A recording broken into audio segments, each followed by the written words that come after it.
Hello, it's Silver. This is Arto.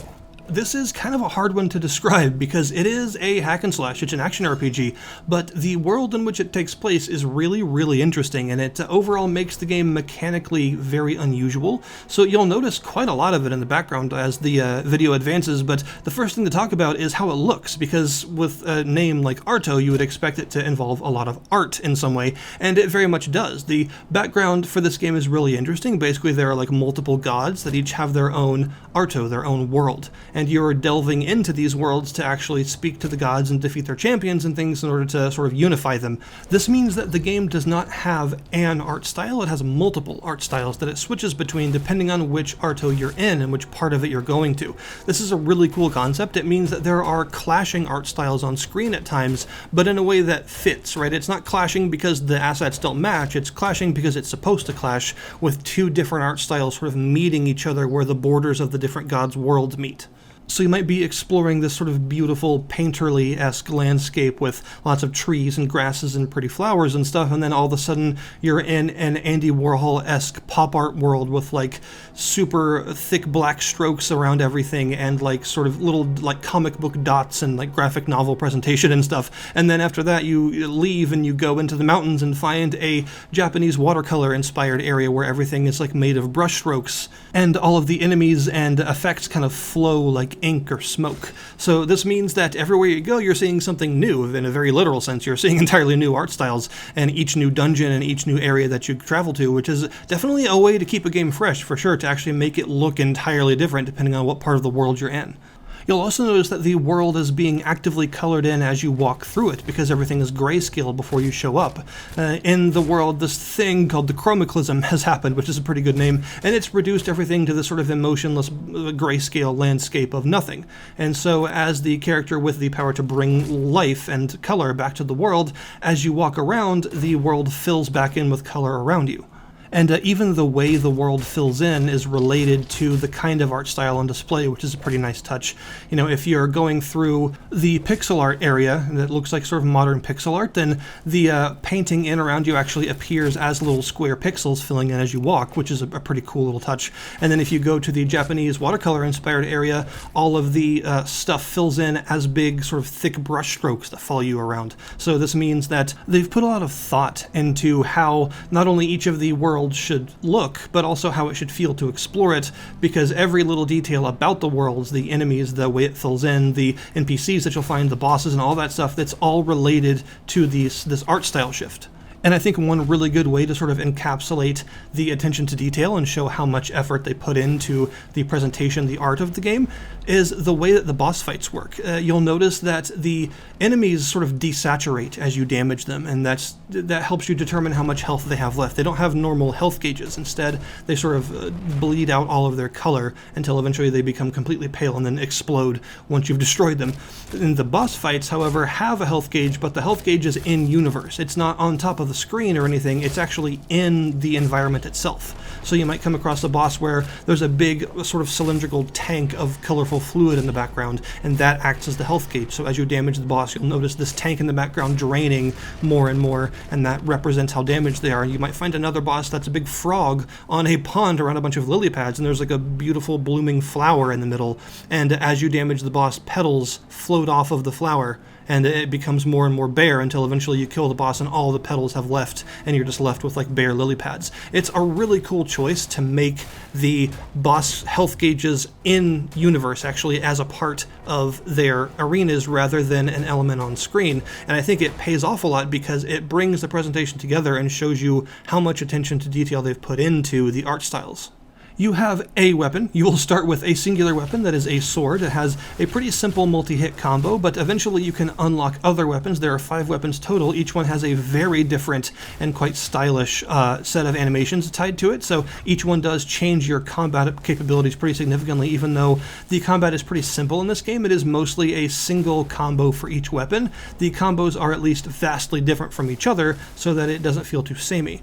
You also have a parry on the Y button. This is pretty important because enemies do a fair amount of damage. You know, you can't take a lot of damage at first. You only have a certain number of health points, so you do want to be parrying a lot. And this is part of the art style as well, interestingly enough. When enemies attack, they'll have either a big circle appear, which means the attack can be parried, or a big X appear, which means you have to dodge it. Parrying it will not work. And you got to be pretty quick on the draw on this because for a lot of the attacks, the symbol only appears like right before the attack goes off, so you got to have pretty good reaction time. But the symbol is actually in the art style of the world that you're in. So if you're in like the pixel art area, it's like a big pixely circle or a big pixely X. But if you're in the Japanese-inspired area, it's like a brush stroke, sort of kabuki brush X, or a big circle that's like drawn like okami or something. It's a really cool little effect, but it's something that you got to look out for because parrying is definitely important in the combat system. You'll even find some enemies in certain areas that almost can't be damaged at all unless you parry them first, because they have shields and stuff that you have to deflect. You also have a dash, a paint dash, that gives you immunity frames. It is a very useful dash. You'll be using it all the time because, of course, there are those X-marked attacks that you can't parry, and also there are just some moments where you're not sure you could parry something anyway because you just don't know if you get the timing right, so you want to dodge it instead. The dodge is super useful, and you will gain the ability to chain multiple dodges together pretty quickly, so you are pretty mobile in this game. You also have the paint arrow, which is sort of like a mix and match magic spell in a sense. You have a certain number of uses of it represented by those blue pips below your health gauge, and it's multiple parts together that form a sort of attack, so you can change the parts individually to change how it works, which is what I mean by like a mix and match spell. So the ones you'll start with are just like a straight line burst of basic damage, but eventually you'll be able to get like a sort of shotgun split or different colors of damage for different effects and things, so you can mix and match all the various different parts of this spell together to create your own paint arrow. As you kill enemies, you will collect a resource called Chroma. This works very much like Souls. It does use a sort of Souls-like element, but only in this instance. It's not a Souls-like in general. It kind of uses that mechanic right here because killing enemies gets you Chroma. Dying makes you drop all of your Chroma on the spot where you died. But one thing that changes that I really like is instead of a bloodstain or a paint puddle, I guess it would be in this case, it actually spawns an NPC that's sort of like you. And when you go back to where you died to get your Chroma back, she'll talk to you and will tell you about the world that you're currently in. So there's actually a narrative reason to die sometimes because your sort of shade that you drop when you die actually speaks to you about the current level and the boss of the level and the sort of background lore of that area, and then she fights you and you have to actually beat her to get your Chroma back. There are checkpoints that are of course represented as easels around the world, and you just activate one of these easels and you will respawn at it when you die, as well as gain the ability to fast travel to that area. And you can then activate it again while it's already active in order to go to the upgrade tree, and this is where you spend your Chroma to actually get new stuff. You can, there are two different trees. There's a weapon tree, which allows you to unlock more weapons, as well as a special charge attack for each weapon once you've unlocked it. And there's a more general improvement tree that allows you to get a bunch of other stuff, like increased health, increased charges for your paint arrow. You have a healing charge that does recharge every time you go back to an easel, so you only start with one, but you can eventually gain more healing charges than that, or improve how much they heal and some other stuff. So pretty much a lot of your expected upgrades. The upgrade system is not incredibly in-depth, but it does do its job. It serves its purpose as a bit of character progression as you explore the world. As for what you're actually doing in the world, well, that's actually kind of a good question because you're doing a lot of different things, and you'll be hearing lots of opinions from the various gods and their champions and stuff, and your sort of overarching goal is, of course, to unify them and help to end this whole chromaclysm thing, but there's a lot of other smaller squabbles that you have to tend to as you travel throughout these areas and discover more about what's been happening there and how the people there have changed after the chromaclysm and some stuff like that. So you'll find a lot of like smaller side quests and or other narratives that are spun into each of the individual areas aside from just the big overarching chromaclysm thing that you're trying to fix. The game is also extremely non-linear in this regard, so you can go to pretty much any of the areas from the beginning. Once you complete the tutorial and the first boss and actually go past the first dungeon and stuff, once you get all that out of the way, you're pretty much put just right in the middle of a big world that's connected to all of the other worlds, and you can just go. Just travel and find whatever you want to do. This means that you have the general goal of visiting each of the worlds to talk to their gods and things, but you don't have to actually do them in a specific order. You can just travel to whichever one you want and start exploring it. If you find one that seems a little too hard for you, you can stop exploring it for now and go to a different one and level up there for a bit, and then come back once you're a bit stronger and have some more weapons and stuff. So this means that you're in a very non-linear narrative, because there are all these other sort of side stories that are spun along the way, and this is of course incorporated into the fact that there are multiple endings for this game as well. So it doesn't only have one ending. It's fitting given the sort of messiness, and I mean that in a positive way, of the narrative. It's supposed to be messy because you're dealing with these very imperfect, strange beings that all have their own reasons for doing what they're doing. So this means that, yeah, there are a couple of different endings for you to choose from, which I do appreciate in a non-linear narrative like this.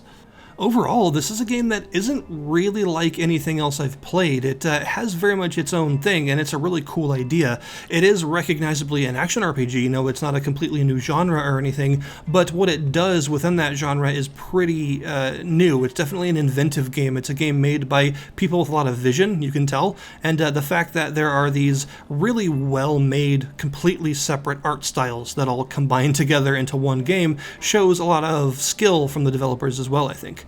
But yeah, I definitely have enjoyed my time with Arto, and I would certainly recommend it because you won't really play anything else like it, I don't think. It is very much an experience that is worth going through at least once to see what kind of ending you get and to enjoy all the various art style shifts and silly dialogue from all the characters and stuff. It's an experience that is worth going through for any fans of like action RPGs or platformers or things of that nature, because there's quite a bit here to see and to take in. I will admit that it is a little bit held back by a couple of smaller problems. Nothing game-breaking, nothing huge, but there are a couple of just little issues that kind of make you wonder why. Sometimes, right, it makes you ask why certain things. Like, for instance, why is the arrow that shows where I am on the map not actually my precise location, but instead kind of the general vicinity of where I am, thus making the map a little bit harder to use? Why do I have to activate an easel and then use it again in order to actually level up at it? Because this makes the enemies around it respawn twice. They respawn the first time I activate it, and then if I also want to level up at it, I have to activate it again, which respawns the enemies a second time, so I have to fight the enemies around it multiple times just to use it once. That's a little bit of an odd choice. Why is it that there are certain rooms where you can take damage before the screen has actually finished fading in? The screen will still be white from the loading screen and not fully faded in yet. Your health gauge won't even have appeared or anything, and you can take damage from enemies you can't even see. Luckily, this is rare, but there are a couple of rooms where this does happen, and that should probably be addressed, especially in the cave areas, because it can get quite annoying to take a hit from an enemy that you couldn't possibly have avoided because the screen isn't done fading in yet.